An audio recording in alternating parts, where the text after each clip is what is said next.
Why did the United States attack Libya, Iraq, Afghanistan, and Yemen? Why are U.S. operatives helping to destabilize Syria? And why is the United States government so intent on taking down Iran, in spite of the fact that Iran has not attacked any country since 1798? And what's next?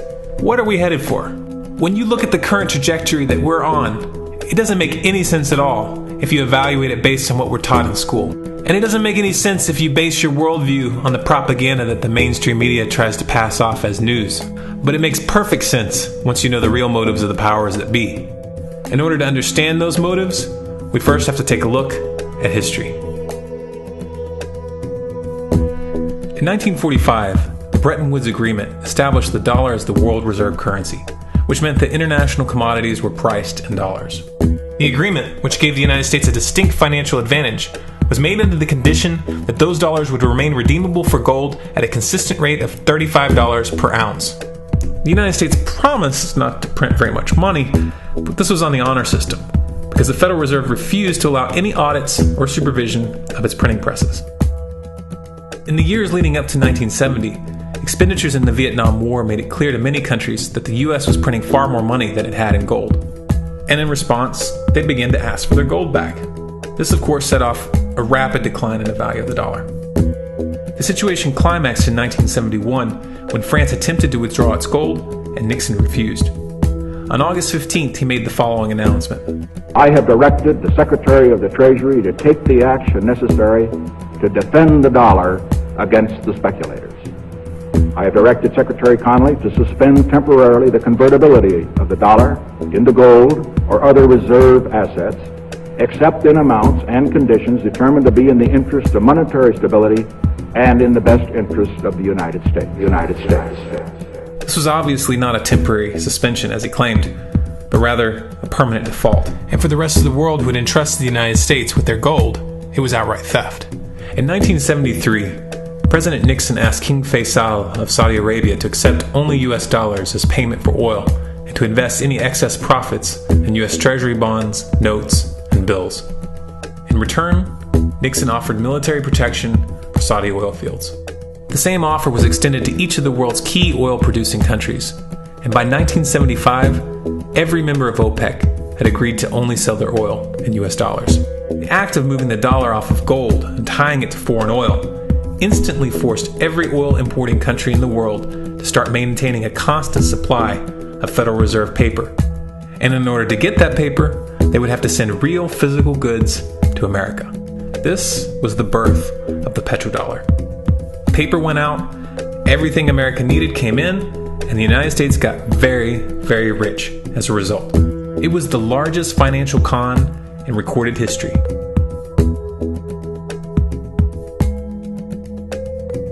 The arms race of the Cold War was a game of poker.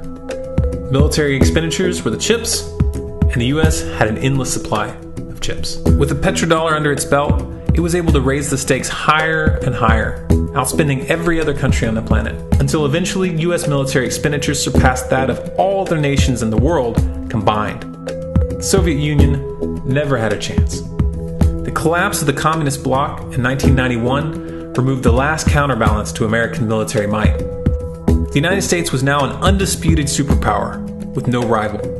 Many hoped that this would mark the beginning of a new era of peace and stability. Unfortunately, there were those in high places who had other ideas. Within that same year, the U.S. invaded Iraq in the first Gulf War. And after crushing the Iraqi military and destroying their infrastructure, including water purification plants and hospitals, crippling sanctions were imposed which prevented that infrastructure from being rebuilt. These sanctions, which were initiated by Bush Sr.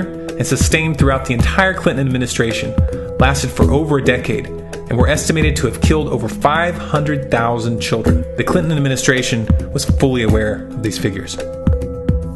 We have heard that 500,000 children have died. I mean, that's more children than died in Hiroshima.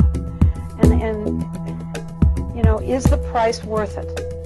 I think this is a very hard choice, but we think the price is worth it. Miss Albright, what exactly was it that was worth killing 500,000 kids for? In November of 2000, Iraq began selling its oil exclusively in euros.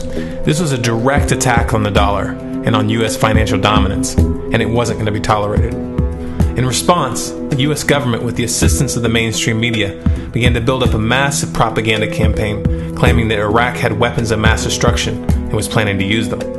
In 2003, the U.S. invaded, and once they had control of the country, oil sales were immediately switched back to dollars. This is particularly notable due to the fact that switching back to the dollar meant a 15 to 20% loss in revenue due to the euro's higher value. It doesn't make any sense at all unless you take the petrodollar into account. So I came back to see him a few weeks later, and by that time we were bombing in Afghanistan. I said, "Are we still going to war with Iraq?" And he said, "Oh, it's worse than that." He said, he reached over on his desk, he picked up a piece of paper, he said, I just got this down from upstairs, meaning the Secretary of Defense's office today, and he said, "This is a memo that describes how we're going to take out 7 countries in 5 years, starting with Iraq and then Syria, Lebanon, Libya, Somalia, Sudan, and finishing off Iran. Let's take a look at the events of the past decade and see if you see a pattern. In Libya, Gaddafi was in the process of organizing a bloc of African countries to create a gold-based currency called the dinar, which they intended to use to replace the dollar in that region. US and NATO forces helped destabilize and topple the Libyan government in 2011, and after taking control of the region, US armed rebels executed Gaddafi in cold blood and immediately set up the Libyan central bank. Iran has been actively campaigning to pull oil sales off of the dollar for some time now, and it has recently secured agreements to begin trading its oil in exchange for gold. In response, the US government, with mainstream media assistance, has been attempting to build international support for military strikes on the pretext of preventing Iran from building a nuclear weapon. In the meantime, they established sanctions which US officials openly admit are aimed at causing a collapse of the Iranian economy. Syria is Iran's closest ally, and they are bound by mutual defense agreements. The country is currently in the process of being destabilized with covert assistance from NATO, and though Russia and China have warned the United States not to get involved, the White House has made statements within the past month indicating that they are considering military intervention. It should be clear that military intervention in Syria and Iran isn't being considered. It's a foregone conclusion, just as it was in Iraq and Libya. The U.S. is actively working to create the context which gives them the diplomatic cover to do what they already have planned. The motive for these invasions and covert actions becomes clear when we look at them in their full context and connect the dots. Those who control the United States understand that even if a few countries begin to sell their oil in another currency, it will set off a chain reaction and the dollar will collapse. They understand that there is absolutely nothing else holding up the value of the dollar at this point, and so does the rest of the world. But rather than accepting the fact that the dollar is nearing the end of its lifespan, the powers that be have made a calculated gambit. They have decided to use the brute force of the US military to crush each and every resistant state in the Middle East and Africa. That in itself would be bad enough, but what you need to understand is that this is not going to end with Iran. China and Russia have stated publicly and on no uncertain terms that they will not tolerate an attack on Iran or Syria. Iran is one of their key allies, one of the last independent oil producers in the region, and they understand that if Iran falls, then they will have no way to escape the dollar without going to war. And yet the United States is pushing forward in spite of the warnings.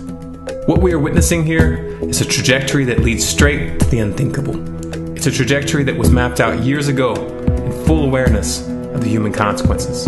But who was it that put us on this course? What kind of psychopath is willing to intentionally set off a global conflict that will lead to millions of deaths just to protect the value of a paper currency?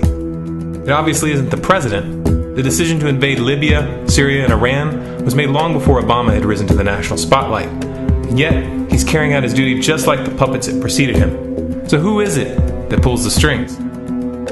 Often the best answer to questions like this are found by asking another question. Qui bono? Who benefits?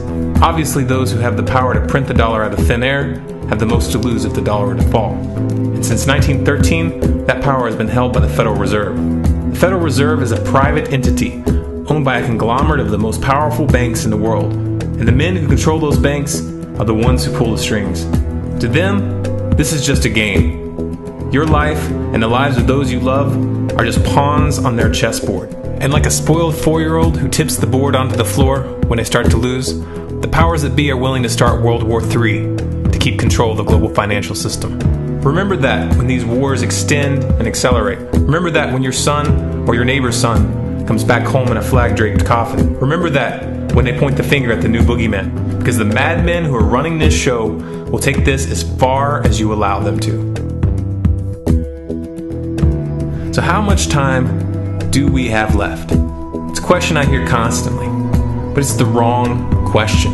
Asking how much time we have left is a passive posture. It's the attitude of a prisoner who's waiting to be taken out to a ditch and shot in the back of the head. What are our chances? Can we change course? Also the wrong question. The odds don't matter anymore.